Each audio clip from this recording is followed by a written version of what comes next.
Greetings, friends. My name is Jessa McLean, and I'm here to provide you with some blueprints of disruption. This weekly podcast is dedicated to amplifying the work of activists, examining power structures, and sharing the success stories from the grassroots. Through these discussions, we hope to provide folks with the tools and the inspiration they need to start to dismantle capitalism, decolonize our spaces, and bring about the political revolution we know we need. That history of the fossil fuel divestment movement exists in a longer history of resistance to colonialism, a longer history of resistance to state violence. Like, we exist in a lineage of people that have fought and have won. The world-ending scenarios that we experience now are not new to many communities, to many people, but there's always been resistance to that. And I think sharing that with students and giving them that knowing that we can win what we need to win, because history proves that we are able to win. And then also living in like the belly of the beast per se, our responsibility is to ensure that we are doing what needs to be done to reduce the harm that's being inflicted abroad. That was Celine from the organization Change Course. In a moment, she will introduce herself, as will her two comrades. And as they do, we learn a lot. Because as they each describe how they personally got to this point of organizing, we also get a brief history of the divestment movement itself. We hear about its benefits, its complexities, as well as the theory of change that drives Change Course's work with post-secondary students. And it wouldn't be a discussion about campus organizing if we didn't talk about the increased resistance from administrators, who, as we've seen, are working hard to normalize violent police responses to deal with student demonstrations of all kinds, not just encampments. How does this impact students determined to push back, or organizations like this who have tasked themselves with going after the pillars of power? Let's listen in and find out. My name is Celine. I use she, her pronouns. I am a climate organizer, climate justice organizer who started off within African organizing because I grew up in Cape Town, South Africa. And so that's a big part of why it is that I organize within the climate movement, and then also movement spaces more broadly. I am currently the co-campus organizing lead at Change Course, one of the more recent hires. And I work to support the recruitment pipeline disruption strategy that we have. So supporting student organizers on various campuses, training, mentoring, and skill building young organizers on campuses who are doing climate justice work, and then also various divestment campaigns on their campus. And in particular, this strategy looks to disrupt the recruitment pipeline of big banks on the campus, because we know that big banks like RBC are interested in students, in youth as future customers, and then also the future workforce.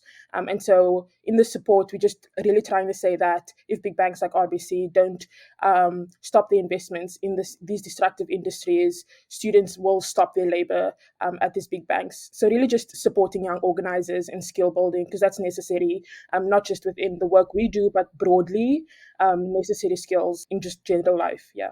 Did I hear you correctly? A recruitment and disruption pipeline? What was that phrase you... Recruitment pipeline disruption. I like that.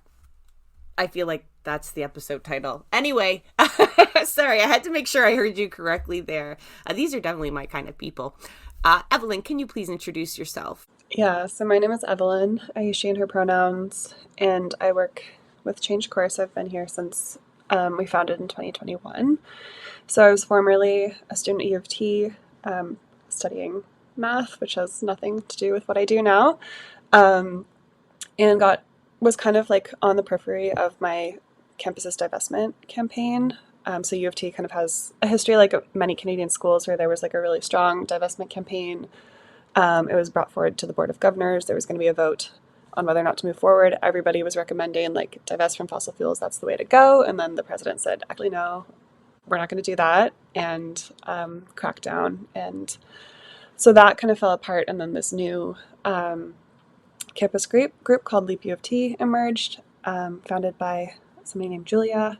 And I knew her and was kind of on the periphery and not super involved. And then sort of towards the end of my, I guess, third year, got a lot more involved with the campus U of T divestment work, so looking at trying to pressure U of T to end their investments in fossil fuels. And from there, got involved with what was called the Divest Canada Coalition. So coming out of the pandemic, we were all kind of forced online, and in this very new context of campus organizing, trying to figure out like what do we do, how do we keep up the momentum on our universities, knowing that we can't actually be on the physical space where they kind of hold all this power and emphasis. And so that became a coalition of student groups across Canada who just kind of got together during the pandemic and were like, we have all this time and we have to be on Zoom anyways, so we can talk to each other sort of across provinces and share strategy. And that was really helpful to me in sort of building up my understanding of like why we do this, why we target schools, because I think I like had this understanding of like our schools are involved with or are invested in fossil fuels, and that's bad. But I think really being able to kind of engage with other organizers across the country really deepened my analysis. And from there, a group of us got really interested in banks and the roles that banks have to play. So universities are sort of one pillar of power of the fossil fuel industry, but banks are like a huge other beast. And so that pivoted some of us to start thinking about, well, what is the role that banks play in this? How could we target banks as student organizers? And we got together with some climate strikers from the West Coast and all kind of started having conversations, which led me to Change Course. So that's kind of like a bio / how I got here. And currently I work as the executive director of Change Course. There's a team of about 4.5 of us. Who's that so 0.5? We won't tell team. them. Yeah, it's like we've got like a part-time person. Her name is Alyssa. She's lovely. She does a lot of social media for us. She's a student at Trent. She's great. She is a whole person. Yes, she is. Yeah, we're a very small team, but I work as the ED, which sometimes feels a little bit silly because we're so small. But yeah, I'll pass to Levi. Hi, my name's Levi Clarkson. I use they, them pronouns, and I've been organizing in the student movement for almost 8 years now.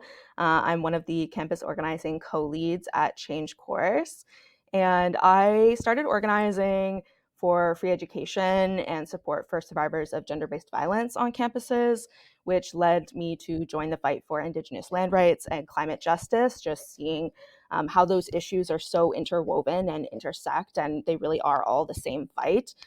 So that led me here. And in my role as campus organizing co-lead, I get to support student organizers on campuses across the country through training, mentoring, and skill development. It's a pleasure to work with Celine on that. And in particular, I support students who are organizing for their student union or university administration to cut ties with RBC, as student unions and university administration are the groups that are entering into contracts with RBC that allow them to have on-campus branches and sponsorship deals, which they then use to greenwash their image amongst young people. So that's kind of the difference between Celine and I's role, is just supporting groups with different strategy and different targets. Let's talk a little bit more about Change Course as an organization. It's interesting how you all got here from different places, but that totally reads when you look at the website. It's a very eclectic approach, it seems like. But so let's unpack them maybe one at a time, but they're going to blend into one another. But I'd like to talk about divestment. First, let's talk about the benefits, but also some of the drawbacks. There's maybe there's like one distinction here that I'll just make and maybe come back to. So there's divestment in the context of like fossil fuel divestment, for example, where students are asking for their university to pull their university's endowments investments from the fossil fuel industry. And then there's the work around banks, which is not technically about divestment and is more to do with asking major banks, not so much demanding that major banks stop financing fossil fuel projects and fossil fuel expansion projects and projects that violate the rights of Indigenous people. And so the difference there is that one is about like equity holding, and so how many shares you have in a company, and one is about like, we are not going to give a loan to build this project. And so there's kind of a difference there in terms of how much material impact is made. But I think coming back to the question of like divestment as a tool, I think it's a complicated one, and it's one like we don't pretend is like the be all end all, like it's not the ultimate solution. And I think The benefits of it, though, I would say, is that ultimately it's about social license and stigmatization. And so I think this is kind of rooted in our theory of change, but particularly with university campuses. And I think one of the reasons that like BDS and the South African apartheid divestment movement and the divestment tobacco movement have all emerged on university campuses is because they're such unique sites of power within the sort of like Western society and Western paradigm that we live in, and that they're like research centers, they're where like our politicians come from, and there's just a lot of deep ties between private corporations and universities and like really high ranking public officials in universities. And for that reason, there's kind of like this critical lens on universities at all times, looking at like, well, what's happening there. And so I think divestment emerged in the fossil fuel context out of the early 2010s. And I think there's like a distinction in that, like, I think a story that often gets overlooked is that the first divestment movement came out of Swarthmore's campus in the States. And it was because a group of students traveled to Appalachia and came back and saw the impacts that communities were facing from mountaintop coal removal there, and sort of wondered, well, what can we do as students at this kind of elite university who are pretty removed from this? And the solution they came up with was, well, we can run this fossil fuel divestment campaign and advocate for our university to divest from coal, and so that our university is not implicitly like profiting off of what's happening there. And that really snowballed in the early 2010s following the UN Copenhagen climate crisis or climate convention, when I think the general kind of feeling walking away from that conference was that it was a total failure. Nothing was really agreed on. And the reason that was pointed to is that up until that point, politicians and companies and civil society were trying to sit down with fossil fuel companies and like ask them to be reasonable and ask them to sort of rethink what they're doing. Which they're not going to do. At the end of the day, their bottom line is to extract and make profit. And so divestment came out as sort of an attempt to say, okay, like they're not going to work with us, so we have to stigmatize this industry. We have to make it, like we have to build this negative connotation with being involved with this industry. The reality is that when a university pulls their investments from fossil fuels, that doesn't make a lot of material impact on the industry itself. Like those shares will go up to market, they'll be bought by somebody else, everything will continue.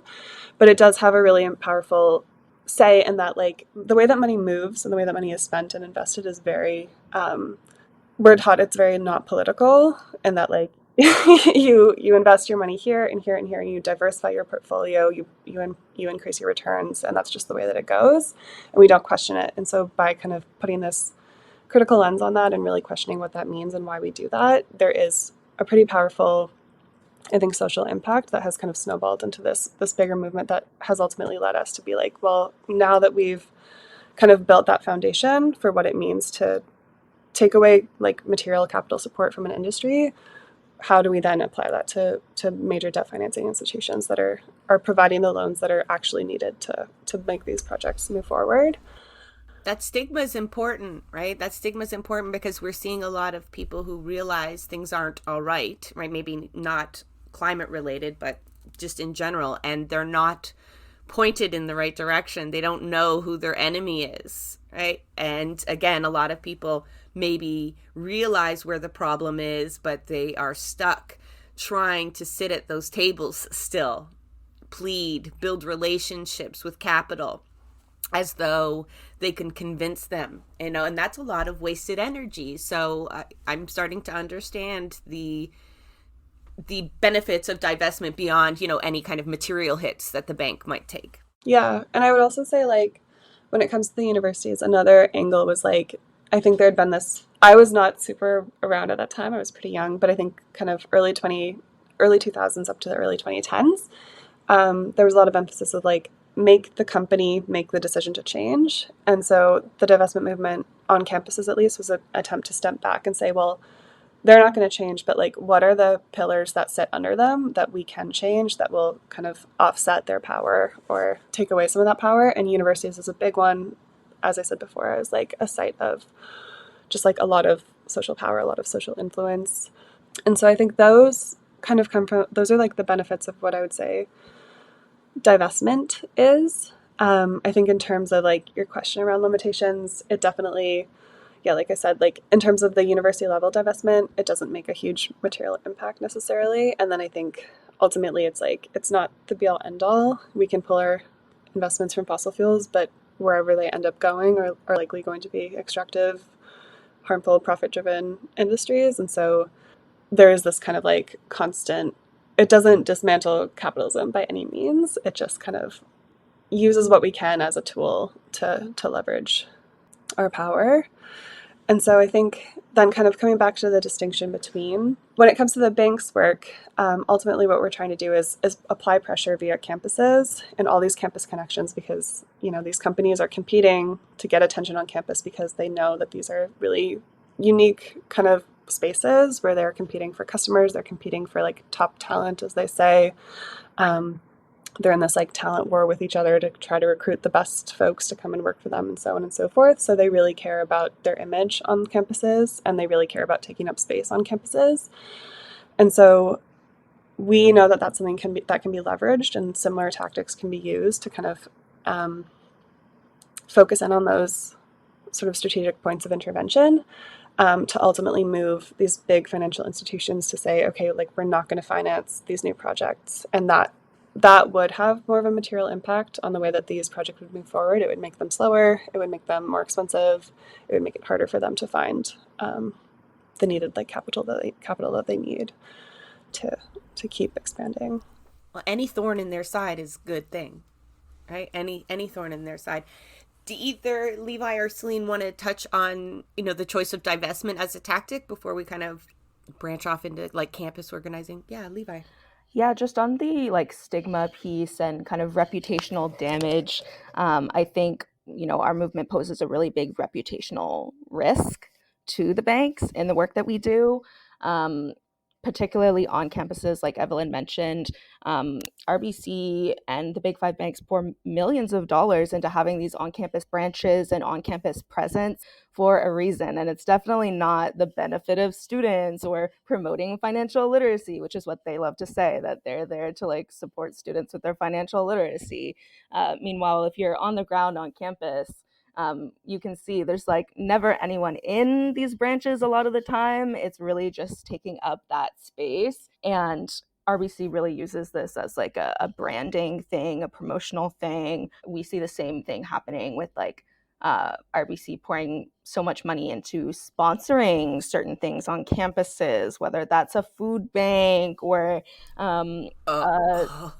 yes, it's disgusting, right? Yeah, that's cringe. Yeah, super cringe of RBC to try to sponsor food banks or, women's and sports initiatives or sustainability centers on campus. And, they're doing that to greenwash their image. They're doing that to say, look, students, we're your ally. We want to, provide these things for you. But we know that what they really want is to manipulate students into coming to work for them, to bank with them.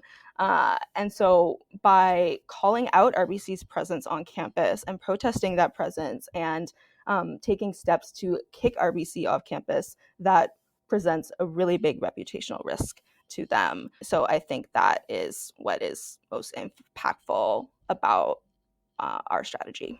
Yeah, that reminds me of, I spoke to the Writers Against the War on Gaza about their disruption of the Giller Prize, but their target there is Scotiabank.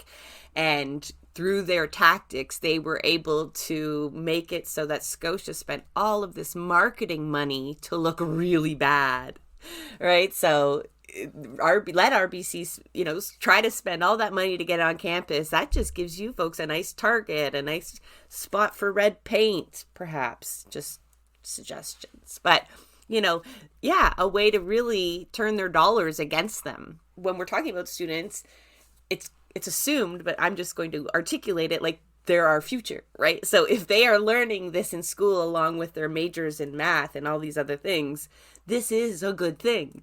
If they see banks as the enemy and not as their benefactor, that is a step in itself. Like, that is raising class consciousness baseline, right? And to do that at university, which is grounds for things beyond social movements, that like revolutionary even, right? Celine, you're doing a lot of the organizing on the campus. Is this an easy entry point for students, the divestment movement? Because in university, maybe not. things changed since I've been there. I'm a little bit older, but people generally become a little more politically aware and active in their university years. Although high school students are we allowed to say woke anymore? I mean, they are already in it now, when that wasn't when I was the case. But do you find like this is a receptive stream to recruit campus students into the climate justice fight? So Levi and I both support the campus organizing, the on-the-ground organizing, and I would say that there are multitudes to the ways that students come into the fight. I think there are a lot of students that come into the fight from the point of climate justice more broadly. I know for myself, that's how I then started thinking about divestment, and like someone who believes in anti-capitalism, and that it's necessary for a climate just future, was like, oh, okay, how do I understand the flow of capital, and how do we disrupt capital? And so I think people come into this movement more broadly through a climate justice lens. And I think that over the last at least 5 years, there's been a increased focus and a boom in young people questioning systems and questioning why things are the way they are. I think that divestment within climate justice is sort of like, you start off within climate justice, you start off within an issue space within climate justice, again, whether it's looking at environmental racism, looking at the impact of weather in your particular community and how that's constantly changing, whether it's looking at food systems, whatever it is in your locale or the areas that students are coming from. They start off at that position because the personal is political, they're thinking and questioning about their daily life, and then afterwards students come into climate justice. And then divestment, I think, and fossil fuel divestment feels like, once you're in the broad category of climate justice, you're going in a little deeper, like you're focusing in a little bit more on how do we then enact, what do we need to do to get a climate just future? Like, what do we need to do to ensure that people are able to live and thrive and get everything that they need and then some?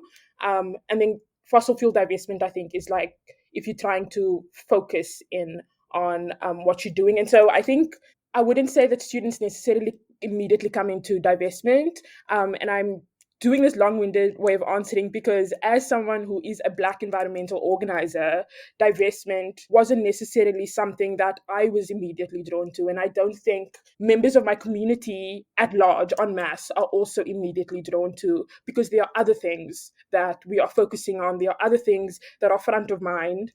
But then climate justice creates the space where we get to think a little more critically, we get to think a little more strategy focused. And then we're saying, on these various campuses, people are doing climate justice work.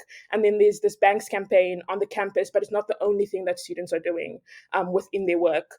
They are also, including calling their students, their universities to divest, they are also trying to see how do we better politically educate students about what's happening, how do we make climate political, how do we, for example, support actions on campus beyond just divestment actions on campus. So I'm saying this to say that it's all encompassing. Divestment, as we were talking earlier, is just a tool within the broader fight for climate justice. And then I think people also just, again, come in from different locales. And then afterwards, we're like, okay, you have this energy, you have this hunger, you have this appetite to do something. Here's a place that you as a student are able to enact change within your campus environment that in the longer strategy, like longer term, has reverberating effects. So if one campus is doing a divestment campaign, multiple campuses can join in, and collectively across the country, you've got people doing like this nationwide impact on these big banks, on the fossil fuel industry, that stigmatization, that removal of the social license, socializing language of divestment, and socializing the fact that using our dollar or using our position as youth, as future workers, to then say, we don't want this, and you're going to listen to us. And then and with increased pressure, they do, or they try to like change their ways, and be through the organizing we do on campus, through the mentoring, through the training, creating a legacy of students that are able to spot the lies and read in between the lines, so that once they leave their university campuses, in the workplaces that they are in, they are then able to use those necessary skills to work within their workplaces, within the communities, beyond just the campus environment. I can't tell you how heartwarming it is for me to hear you say that there has been a shift in the last few years in terms of class consciousness. I think I've said it like 3 times, but that is sometimes the biggest battle, right? When Levi said it's all the same fight, it is all the same fight. And like that sometimes is the barrier. Folks will not understand or not have the skills to do what they know they need to do. So let's talk a little bit about building those skills on campus and what it looks like. What could more people use to leverage their power, whether it be students, tenants, workers, disabled people en masse, people power, right? We have people power, but not unless we can leverage it well. So can you give us an idea on what you're giving to students collectively, learning together? I know like giving sounds so paternalistic, but what are they learning that's going to turn them into the revolutionaries we need tomorrow? What I was going to say for the previous question is exactly what you just talked about, Jessa. So yeah, I can start us off on this.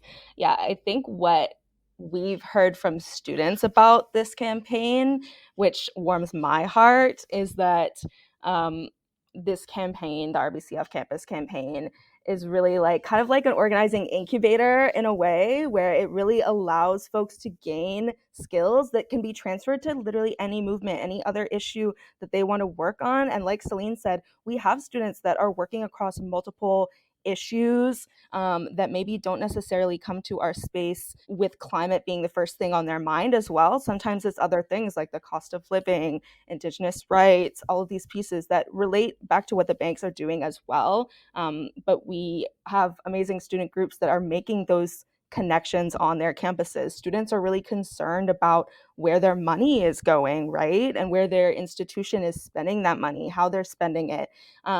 And so I think it's super cool that this generation of students is really interested in the financial aspect of where their money is going. And in terms of skills that I think students who come through our campaign and are part of our campaign gain, it's wide ranging. I think this campaign, because it is so targeted against like RBC and the big five banks, like students are able to engage in a really direct way with like a specific target, which is amazing. It allows them to really build out specific strategy around like mapping how power works on their campuses, gain a better understanding of how the Board of Governors works and Senate and all these pieces that they're able to learn through this campaign, how their university's financing works, as well as their student union. They're able to gain a lot of canvassing skills, talking to people about what issues matter to them and tying it back to the campaign and what students want to see on campus, really building power with their peers. A lot of our student groups are building coalitions on their campuses and doing coalition building work, which is super amazing. A lot of media skills, storytelling skills, direct action skills. I think something unique about our campaign is that, we're not just doing advocacy, we're doing organizing work, we're doing direct action. So, building students' confidence, being able to do actions on campus and feel what it feels like in your body to take some risks. And start to build that risk tolerance for future actions, whether that's on campus or in community. Similar to Levi, it's really exciting to be with a student group and to see them from like start to maybe graduation if we are lucky enough, or see them like from start of the term to end of the term.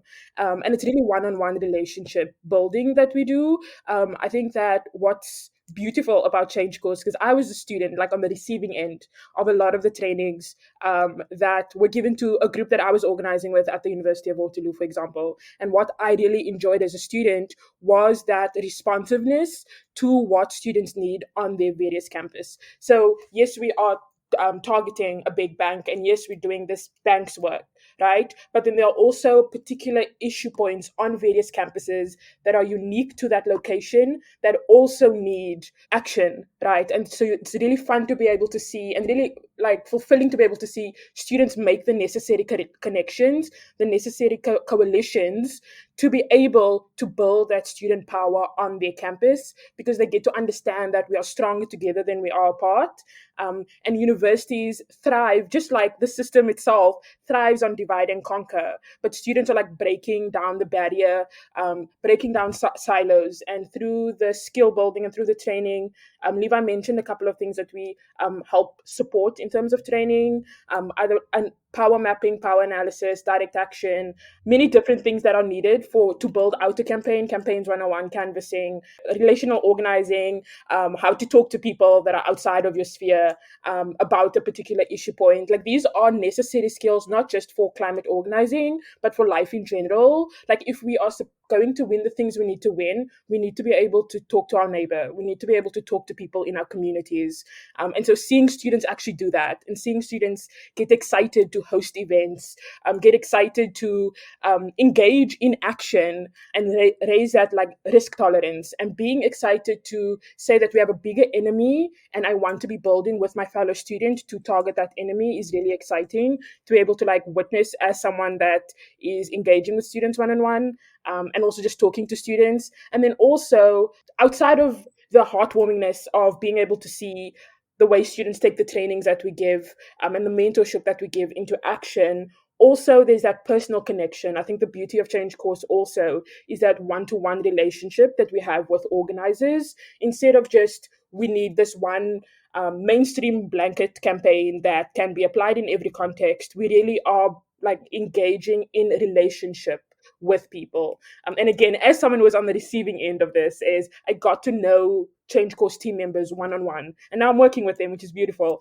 But I got to know people one-on-one, so that if something was happening that I couldn't engage in the way I wanted to in a campaign, there were material supports for me or for group members, or if our group was just burnt out and was unable to do a particular thing, people would ask, okay, so what do you need? And how can we within our scope and with what we have support you in what you need? And I think that is not often the like sexy work, the things that might get headlines, the flashy work, but I think it's the necessary work, because it really instills values of care, of community, of relationship, and really like struggling with each other, knowing that students as a whole don't have one ideological frame. Like, sometimes we blanket youth or young people and students under like this one ideological frame, not understanding the difference in class, in race, immigration status, in the various things that students individually are facing. And so being able to train students to be able to speak to each other allows for people to be able to struggle with each other, and that struggle through conflict, or understanding how do we actually navigate conflict. We still don't have an answer to that, but we're struggling to find that answer with each other, because we both invested in each other and also in the wider movement. I'm just feeling so nostalgic right now, because I think for a moment I forgot what it felt like to organize on campus. I was a mature student, so I was probably like 15 years older than most of my colleagues, my comrades on campus. And I got involved with Amnesty International because, that was my ideal of human rights. And I won't share all of that experience because it's not relative to your story, except for that being older, I was already in the workforce going up against power. That's why I left, to go take political science, so I could be an anti-capitalist with skills. I thought I would learn it in the classroom, and I learned some skills in the classroom.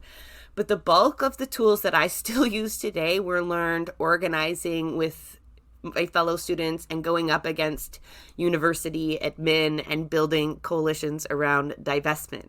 It was weapons divestment. It was a BDS movement. But my biggest thing that I cherish from that time is watching freshmen, first year students come in, and how they transformed after 4 years of organizing. They were fearless by the end of it.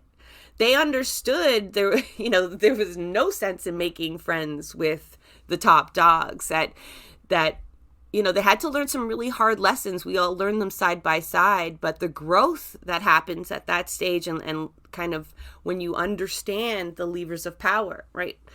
They weren't all political science students. A lot of them were art students or English students or history students. And so learning the praxis of power there it was better done in a group, right? Because it can be disheartening. I'm going back. I don't know if we were recording when Evelyn told the story of, yes, it was part of your introduction on U of T. And that had been our experience at York, where everyone was behind it. Every petition had been signed. Every student group had been on board. Every union had passed it. The Board of Governors, had created a committee, and we checked every box we were supposed to check. We won every meeting, every election that needed to be done. And in the end, the head of the university just dismantled the group that was in charge of the investments, or would have been the divestment, and all of that work seemingly in that moment felt like for nothing, until I remind myself, or Celine reminded me of, like, all the growth that we had and all of the awakening that had happened, despite the fact that they never did actually divest from weapons manufacturers. But the seeds that were planted that I never even see, I don't know what those flowers look like right now, but I bet you they are fierce as fuck, right? Like, some of them I know, I've kept in touch with them, and I know I learned so much. So, like, to think that folks are replicating this, like, over and over again, and coalitions are being built ahead of time is just, I hope this warms the heart of especially the old timers listening right now, where everyone's feeling like it sucks right now, right? Like, everyone is not great. And there's so many struggles going on, but I think reminding ourselves of the work that's being done with youth here has got to be uplifting for folks. Can we talk, though, kind of shift a little bit to the resistance you're facing on campus? So now we know, like, students are on board. We know what you're trying to do, but surely there's resistance from administrators to divest or to even cede power to students, right? That is half the battle. Even if they agree themselves they should be divesting from this, that, and the other thing, they surely can't let students win. That would set a precedent they don't want. So what is that resistance looking like, and has it shifted over the last year? Because we're talking about climate justice here, but we do talk a lot about Palestine on the show, and campus groups have been extremely active in that regard, and the response from administrators has been violent. So you're now encouraging people to take risks, right? Learning how to take risks. What is that coming with, though? I think what you flagged before was, like, this experience of, like, you build all this power, you go to who the decision maker is, and they say no. And where that comes from is this, like, how universities are increasingly corporatized. They're increasingly, like, in the pockets of corporate elites, and are really pandering to their donors and to their board members and to the folks who, like, they talk to at dinner parties. And so I think this comes back to kind of to the power mapping question, is, like, we really work hard with students to think through, like, this is the reality, like, these are the people they care about, and so how do we influence those people? How do we think through, like, who are your allies on campus who have some influence over that you're able to move to then put pressure on those people? And so I think, like, in terms of the resistance that we're seeing, I think there's, like, two things happening. I think so through our banks work, a lot of it has meant we've been working with students to engage with their student unions, and part of that comes from a place of, like, student unions are historically bodies, like, organizing bodies, and they have the potential to, like, leverage a lot of power on campus. But I think through the years, a lot of that has been sort of diminished, and things have become a little bit more apolitical, a little bit more bureaucratic. And so trying to put pressure on students to re-engage with these structures and kind of rebuild these structures in a way that can act as political structures and that can be used to wield power on campus has been one of our key strategies. Make student unions again? Exactly. Yes. Yeah. I think I've been reading, and I feel like I say this a lot, so Celine and Levi are probably tired of hearing about this, but just, like, the history of campuses existed as, and this was, like, in the context of, like, Britain in like the 1700s and like very problematic and elitist, but it was a group of students who got together and decided like as a united collective base, they could make certain demands. So they could demand like lower rent in their communities or like student discounts on things. And if they didn't get what they want, they had the power to like up and leave that community and sort of exert an economic power over that community. And kind of existed as student unions at that time. And so kind of thinking through like as universities have kind of developed this campus structure and really localized in on certain areas that are not movable, some of that power has shifted really into the hands of administrators and into these like corporate donors and the people that they're sort of in the pocket of. And so working to kind of like reinvigorate some of that campus-based building has been really, I think, important to our work. And then when you're talking about resistance, I imagine you're asking some about some of the police pushback, I would say. I'm always curious what they're up to. Yeah, I think Levi, did you want to speak to this? Levi wants to speak. Yeah, I definitely. The nodding that they're doing over there. I do. Levi's excited. I'm a chronic nodder. Like you can tell when I'm into something. I'm just like my head's bobbing up and down like a bobblehead. The listeners won't be able to see that, but I want you to picture my head bobbing up and down like a bobblehead during this conversation. Yeah, I think to your point, Jessa, around like how have we seen the repression and like response on campus shift since the encampments for Palestine this summer. Like this campaign has always faced like a certain amount of like police response to what we do, targeting a corporation. Of course, RBC is in the pocket of like, or RCMP and police are in the pocket of these big corporations. So of course, there's always going to be a level of these folks are working together. But I think definitely this fall, we've seen an increase in both university response to student protesters more broadly, as well as escalation in police response to our campaign as well. So more broadly speaking, we're seeing universities like Western attempt to quietly pass policies that suppress students' rights to freedom of expression and freedom of assembly on campus. We're seeing universities more and more willing to call in the police and RCMP to remove students from campus by force. This started with the encampments this summer. We've seen this happen at some of the campuses like York, like University of Alberta. Students are actively being heavily surveilled and followed on campus simply for like handing out flyers or having silent study-ins, right?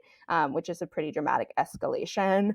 Just last week, a student group that we support at the University of Ottawa held a 2-day sit-in at the RBC branch on their campus. This is not the first time that they've held a sit-in. It's not the first time that police were called by RBC, but it is the first time that police responded with threats of arrest to these students for being on their campus and occupying the branch. So the first day, students drummed and chanted for 2 hours before they were forced to actually be completely silent or face arrest by police. On their own campus, they were said, you need to be completely silent or we're going to arrest all of you. And so the next day, the students so beautifully and creatively pivoted to hold a silent study-in. And this time they were met with an immediate threat of arrest by police, despite it being a completely silent protest. And I think this represents an extreme escalation of police response on the U Ottawa campus specifically. And it really shows that University of Ottawa administration cares more about protecting corporate interests than they care about their own students. It shows that RBC is silencing student voices and university administration is backing them up. But I think at the same time, students are more determined than ever to kick RBC off campus and definitely won't be backing down anytime soon. And I think for us, that means just having these deep conversations about how risk is changing and how we shift to support students through that. And I'll pass it to Evelyn to maybe speak more on that.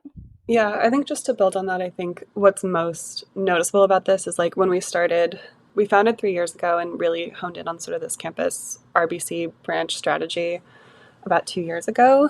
And when we started that, a lot of it was the sort of, taking students through the process of like a ladder of engagement and building on tactics and increasing pressure through tactics. And when the concept of sit-ins first came up with amongst student groups, it was very much like, this is a low risk action. Like, universities will not arrest you on your campus. Like, they're not going to do that. If you talk to old school organizers, they're like, yeah, we did sit-ins all the time. We did whatever we wanted because the university just wanted us to graduate, be done, and not see a scandal. And I think that that's really shifted in the last few months with the way that, like, through the encampments this summer, police were just, coming onto campuses, and in cases like Alberta, being incredibly violent, like night one of some of these encampments. And that's just, I think, really emboldened and pushed the line for like what is acceptable and what's not in terms of engaging with student protesters on their own campuses.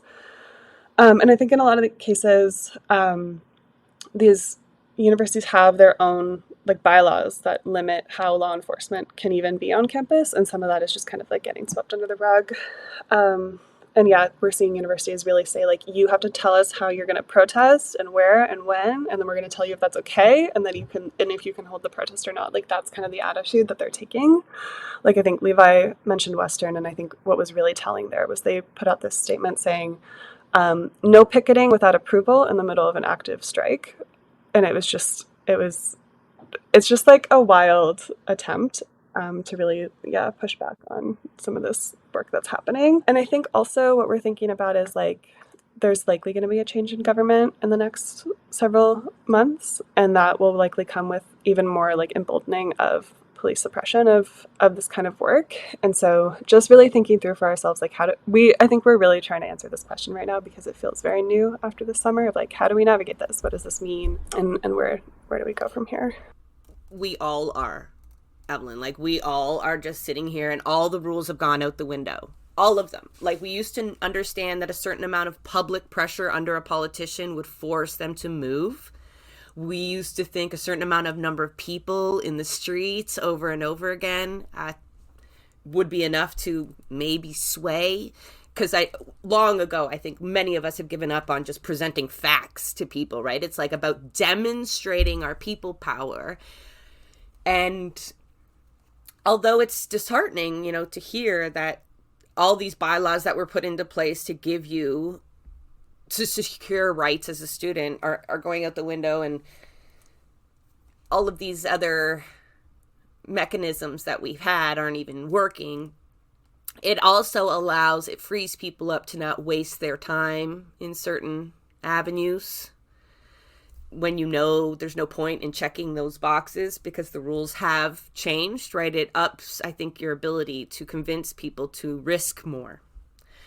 And that's scary. But Evelyn, when you spoke of training people, okay, here, because you got to walk people in. Some people coming into university, at least this was my experience, they would definitely not do anything without approval. And the first thing that we could do, the most valuable thing, was to never ask for permission.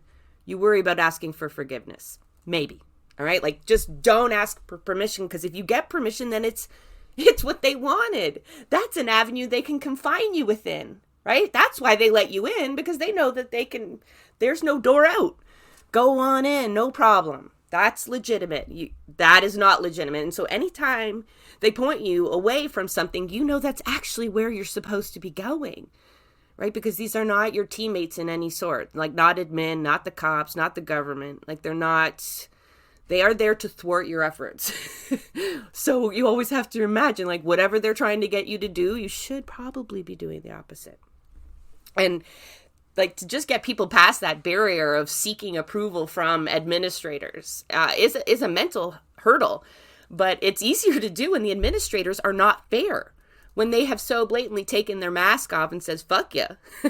Rules are for you, not for me. And students are like, no, they're not. No, the rules are for nobody then. So, but that is a shift all these organizers everywhere are trying to make right now. Like, how do we go forward? Because the rules have changed. As an accelerationist, sometimes I feel like that. I am that, and I have been accused of that, and I will own that to a degree. There's a bit of relief, though, that people are seeing the mask off. I hope not every university has to go through the experience of the University of Alberta or McGill to see what's in store for you. Like, we can look to South Korea trying to declare martial law, and everyone was like, no, the fuck you're not. Right? Like, that has got to be your response. Like, no, nope, nope, nope, nope, not an inch. Because, you know, if Western gets inches, and U of T has done similar bylaw changes on where and when, you know, from the encampment, people can congregate and all these new rules, they're all watching each other too, right? Like, you guys watch each other, but you still have to build capacity. You can't just be like, oh, well, they did it at McGill, so we're going to do it. Like, you've got to get to that point. But administrators don't. They're going to be like, oh, Western called the cops? And there was like no backlash, then I'm going to call the cops, right? Like, if that's what we do now, then that's what we do, right? Unless there's such blowback that is not worth it, right? And I imagine that's where we're all looking now, right? To push back against not just climate change, but the fascism that we're facing. You have any advice for other student organizers on how, I know you're just trying to explore it, but like, maybe if anybody's got advice, or you want to comment on the fact that, you know, fascism is now one of our biggest barriers to a free Palestine, to climate justice, to free education, to African liberation. It's a tightening rope there. We are definitely seeing, and I had this conversation maybe with Levi and our other team member, Chloe, about like, are we closer to winning? Do we think that we're closer to winning? And I it's twofold. I think that I feel that we are closer to winning because of empire's response, or the state's response to the things that we do. Like, we see them tightening the noose around society. We see them like increasingly militarizing police forces, invading student spaces. There's definitely this heightened response to the little things, quote unquote, that we do. So there's definitely, I think you can see it in a way that this heightened response is a response to the fact that people are gaining power collectively and gaining consciousness. People are seeing who the real enemy is. And I think for students in particular, personally, what's given me, and some things that I've like shared to students one-on-one, is that this fight is not a singular fight, that because we are building coalitions with people, because we are collectively doing something together on campuses, not just our own campuses, but campuses across Turtle Island, across the globe, there is an inspiration in the fact that we aren't alone, and also understanding our unique position in so-called Canada.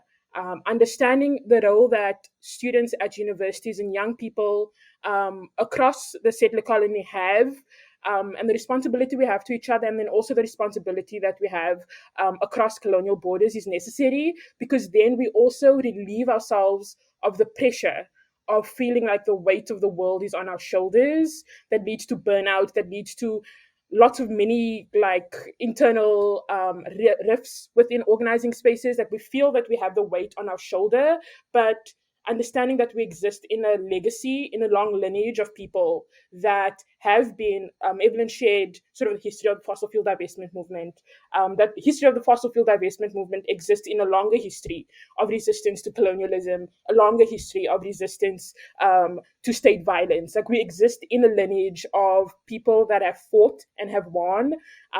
Like, the world-ending scenarios that we experience now are not new to many communities, to many people, but there's always been resistance to that. And I think sharing that with students and giving them that knowing that we can win what we need to win, because history proves that we are able to win. And then also living in like the belly of the beast per se, our responsibility is to ensure that we are doing what needs to be done to reduce the harm that's being inflicted abroad. So, for example, sometimes we're like, I personally need to stop the weapons industry, or I personally need to stop this genocide or this war. Like, there are people on the ground, there's resistance on the ground that's doing that. Our responsibility here is to ensure that arms are not being sent. Our responsibility is to ensure that the financial institutions are not investing money into or financing these destructive industries. Our responsibility here is to ensure that we are doing everything we possibly can together to ensure that no more harm is being inflicted. And that, to me, relieves some of that pressure of feeling the world on your shoulder, and relieves some of the pressure of this needs to be done right now in this timeline, because XYZ. And that like feeds into urgency culture, feeds into white supremacy, feeds into capitalism. Yeah, I'm getting a little off, like sidetracked, because I like truly am sort of a nerd for like movement history, and knowing that there have been people before us that have done this. Thinking about Fanon and his quote on like each generation must, out of relative obscurity, fulfill or betray its mission, is something that I use as a guiding light, because this is our mission for our lifetime in this moment.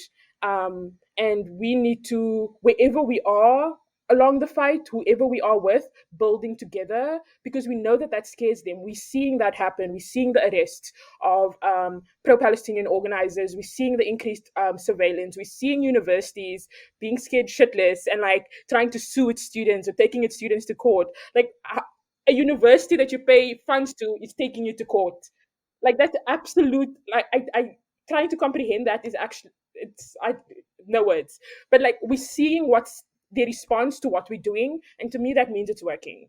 And that to me that means we just need to be doing more educating ourselves. Political education is important. Understanding like, and being anti-imperialist is important. Understanding how capital flows, understanding capitalism, understanding how racial hierarchies are used to gain profit, how racial hierarchies are used to sustain the system as it is, that division, what you're mentioning, class consciousness.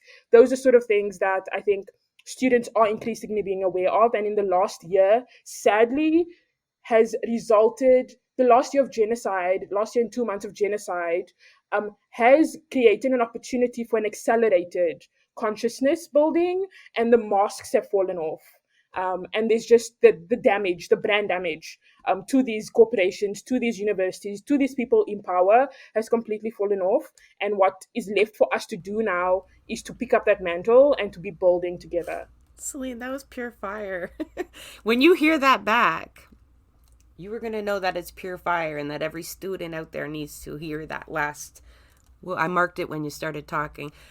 5 minutes. About 5 minutes. I was like, oh, I'm going to grab that. I'm going to make it the intro, but it's a little longer than that. But I will make sure I repurpose that clip, because I feel better.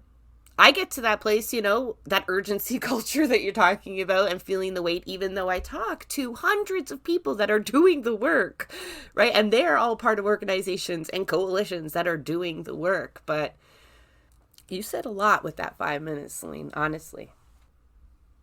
Especially the legacy comment. Revolutions are built on the revolutions before them. And I don't think I've ever viewed the fight for climate justice as that same mode of resistance. I should have, I could have, but I didn't see it that way. And it's much more hopeful when it's framed in that way, but especially if you have learned of previous struggles and victories. So we try to share as many victories as we can on the show, because I do understand that value. And I'm glad Celine reminded me of that legacy and that lineage, that we have a duty to and one to create, right? An onus to leave a good one. By the way, I just love that I logged onto your website and many of you are wearing a keffiyeh in your bio. That's like a small choice to take a new headshot and put it up, but it meant everything to see that, honestly, because I think you know that. I think that's why you did it. I very, very much appreciate you taking the time to come on the show, but like I tell most of my guests, I more appreciate the work that you're doing every single day. Every single seed that you plant, whether it takes or not, is valuable. And you are definitely doing the good fight. Please keep it up, and please keep us updated on your work. Yeah, it was a great way to start the day. I'm so happy now. I'm so energized and hopeful for the work that we're doing. So thanks for having us, Jessa. Thank you. I think you folks have that effect on people, because I am feeling really good. Celine is smiling ear to ear as well. So Yes, we will take that as a win, and I'm sure the audience enjoyed themselves as well. That is a wrap on another episode of Blueprints of Disruption. Thank you for joining us. If you'd like to help us continue disrupting the status quo, please share our content, and if you have the means, consider becoming a patron. Not only does our support come from the progressive community, so does our content. So reach out to us and let us know what or who we should be amplifying. So until next time, keep disrupting.